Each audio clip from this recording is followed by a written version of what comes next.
From WisPolitics in Madison, you're listening to Capital Chats.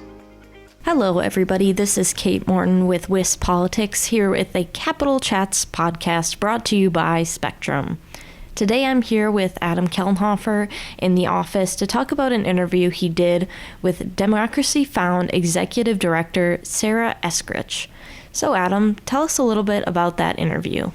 Hi, Kate. Yeah, I got to catch up with Sara. I actually interviewed her a couple years ago for DC Ramp, but we talked a lot about ranked choice voting and specifically Final Five voting in Wisconsin. If you're confused about what that is, we'll get right into it just in a sec. But I want to mention there was a bill introduced after this podcast was recorded, and the bill would basically ban ranked choice voting and Final Five voting in Wisconsin. So we talk about another bill that would create ranked choice voting and Final Five voting in Wisconsin, but now there is another bill to do the opposite of that. So I thought that was worth mentioning, but let's just jump right into this. Today, I am joined by Democracy Found Executive Director Sara Eskrich to talk about Final Five voting in Wisconsin and a little bit about how Final Five voting is working across the country. So welcome to the show, Ms. Eskrich. Thanks, Adam. Happy to be here. It's great to have you on. So why don't we start with just the basics? What is Final Five voting and how does it work? Sure. So Final Five voting is the powerful combination of a top five primary and an instant runoff general election. And the key goal is to create more electoral accountability in our politics through competition. So in order to get results in anything, governing is no different, competition helps. And right now, in over 80% of our congressional seats, effectively 8% of the population is determining who gets elected. So that is not a recipe for healthy competition or accountability or results in Washington, D.C. So by implementing a top five primary, you shift electoral competition from the primary to the general election. And then an instant runoff is used to make sure that whoever in that five-candidate, five-way general election, whoever has a majority of votes ends up winning. So that accountability shift from the primary to the general election is the key distinction of Final Five voting from other potential electoral reforms in design and in objective. Okay, so there have been quite a few criticisms of ranked choice voting and Final Five voting, that people are saying maybe they're too complicated for people to understand in primaries. But we have seen this form of elections implemented across, or at least in a few states across the country, right? That's right. Most notably, Alaska implemented a very, very similar change. They did Final Four voting. Our proposal in Wisconsin is Final Five voting, but meaningfully the same in that they have a top four primary and an instant runoff general election. And what we saw in Alaska when they used it for the first time in 2022 was that voters were very pleased with the system. They were not confused. I think it was 95% of voters said that they had received instruction in how to fill out their ballot. And if they chose, one of the criticisms that using a ranked choice ballot often, one of the criticisms that gets waged is that people, may not know how to rank their candidates. But what we saw in Alaska and in other places that have used a ranked choice ballot for municipal races, which has been used for decades now in the United States, is that people often do go through and rank their choices. They have no problem with that. And when they don't do it, it's usually because they don't have a second choice. They've decided intentionally that they only like one candidate. And just like in our elections today, people have the ability to decide who they want to give their vote to. And if there's not someone they want to give their vote to, they don't have to. They can leave that office, that election blank. And we do see that in elections today, even in Wisconsin. Okay, so I want to touch on how ranked choice voting and Final Five voting specifically might impact the partisan polarization that we're seeing across the country. We've seen Republicans put a lot of support behind Trump, who is very far right. We've seen a lot of Democrats put support behind Biden, and there are a lot of Democratic voters who are not very pleased with Biden's performance for the past 4 years. So it seems a lot like both parties aren't necessarily representing the majority of American voters. So would ranked choice voting change any of that? Is there a way out of this polarization that we're in right now? Yeah, I mean, ultimately, you said it, they aren't representing the majority of voters because that's not how our electoral system is designed. It goes back to that statistic that I shared early on, which is that more than 80% of our seats in the US House of Representatives are effectively being held accountable to only 8% of their population. And so when it is the case that you are effectively only accountable to your primary electorate, we know that the primary electorate is more polarized. They're characterized by something that political scientists call negative partisanship, which means above and beyond anything else, they just hate the other side. And so that's not a constructive solution to the polarization in our country when those are the people that you are most accountable to electorally, because ultimately, to be reelected, you have to make it through this partisan primary. And so when faced with the challenges of governing, we've seen this in spades, especially in the House of Representatives recently. You don't have the freedom to do what needs to be done to govern when you're only accountable to 8% of your population.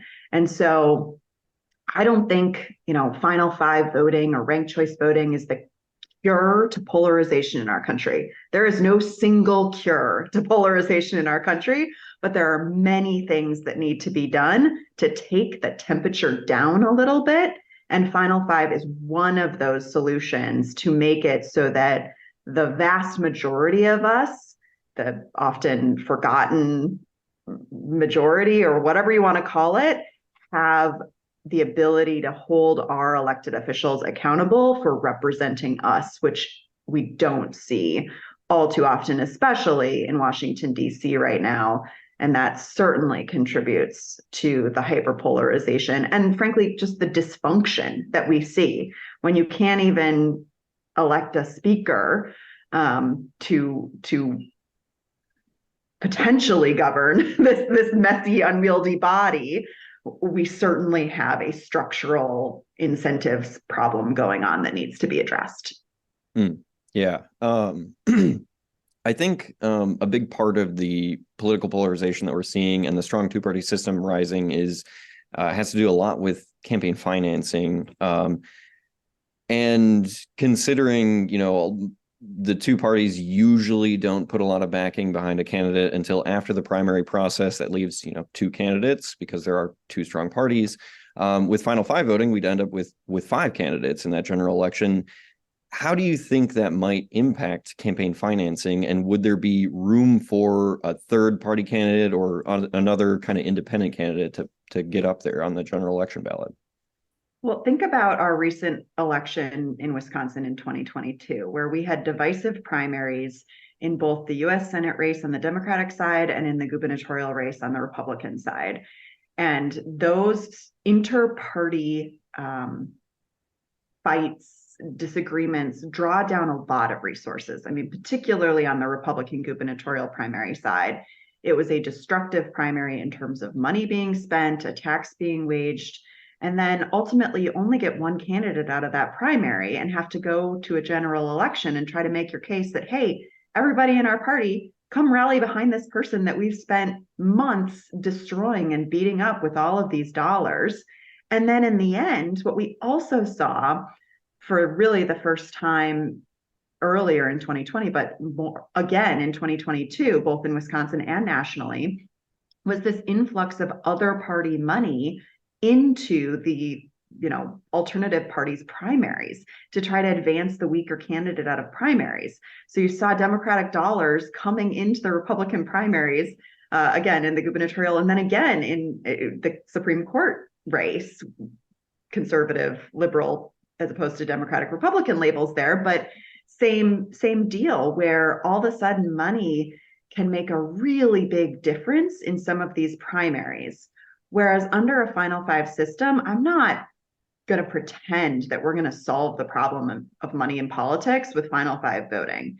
However, there is a little less incentive to do some of that gamesmanship, or a little bit less power of some of that gamesmanship of trying to build up these less electable candidates in primaries or third party independent candidates, more to your point, in general elections, who, when you have a competitive statewide race in Wisconsin, 2, 3, 4% of the vote going to an independent or third party candidate can very effectively spoil the race. And so you did see, even at the end, right, again on the gubernatorial race, money going to the conservative independent candidate, Democratic dollars backing her at the end, trying to get Republicans to throw their vote away on this independent candidate.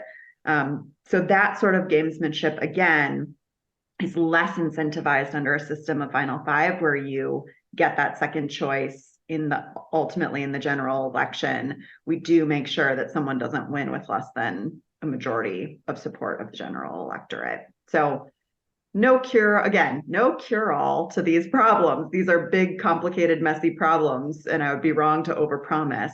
But systemically, if we can do some things to realign incentives, Final Five is one solution that helps to take the temperature down, take some of the power out of some of this money shifting in politics, and ultimately make votes more powerful. Okay, that makes sense to me. I have time for one more question, and it is Wisconsin focused, because there is a Final Five voting bill in Wisconsin and the legislature right now.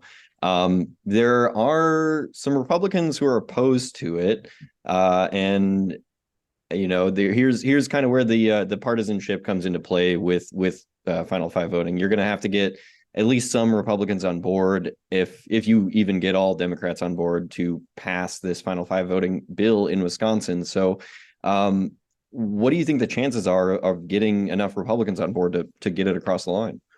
Yeah, I mean, ultimately, our co-sponsorship on the Final Five bill, as it's moving through the legislature right now, is almost 50-50 Democratic and Republican support. So that speaks highly to the fact that this is a truly bipartisan effort. And despite some opposition cropping up, I'd say on some of the fringy far right, in other states, we see that same opposition in the fringy far left. So it's equal opportunity depending on where you are. And ultimately, I think what the case that we need to continue to make is that this policy is not designed to help one party or the other, or hurt one party or the other. Ultimately, it's designed to realign those incentives so that whoever wins has the freedom and flexibility to govern in a way that actually solves problems and delivers results for constituents in Wisconsin. And that's a winning proposition for both sides of the aisle. And that's the only way we're going to get this done in a purple divided state like Wisconsin. So we look forward to continuing to make that pitch with the legislature this session, and anticipate some really constructive hearings in both the Senate and Assembly elections committees in the next couple months. I'm actually kind of curious. Do you have any kind of message for Republicans who might be concerned that they would lose their, strong control of the legislature right now that they've gained through favorable maps for Republican legislators? Sorry. Yeah, I mean, I think the reality is you have to have the strongest candidates to win. And when you've got divisive primaries, particularly as districts get more red or more blue, sometimes the most electable candidate doesn't make it out of that primary. So that's an electoral risk as districts are more and more partisan to both sides. So as Republicans are considering districts that are deeper and deeper red, sometimes there are candidates who are not the strongest candidates who make it out of those Republican primaries. And particularly as we're thinking about the potential for new maps and more competitive races here in Wisconsin in the future, you ultimately want a candidate who can win a general election. And that's something that both Republicans and Democrats need to consider in a state like Wisconsin. Yeah, very interesting. Okay, that is all I have time for. And I am very thankful for having you on today, Sarah. It was a pleasure. I really appreciate the opportunity and look forward to continuing the conversation about Final Five in Wisconsin. Well, Adam, thanks for sharing that interview. In the meantime, if our listeners want to keep track of those bills and stay up to date on elections, they can add to our website at wispolitics.com. That is right, Kate, but for now, I'm Adam Kellenhofer. I'm Kate Morton. Thanks for tuning in to WisPolitics Capital Chats, brought to you by Spectrum.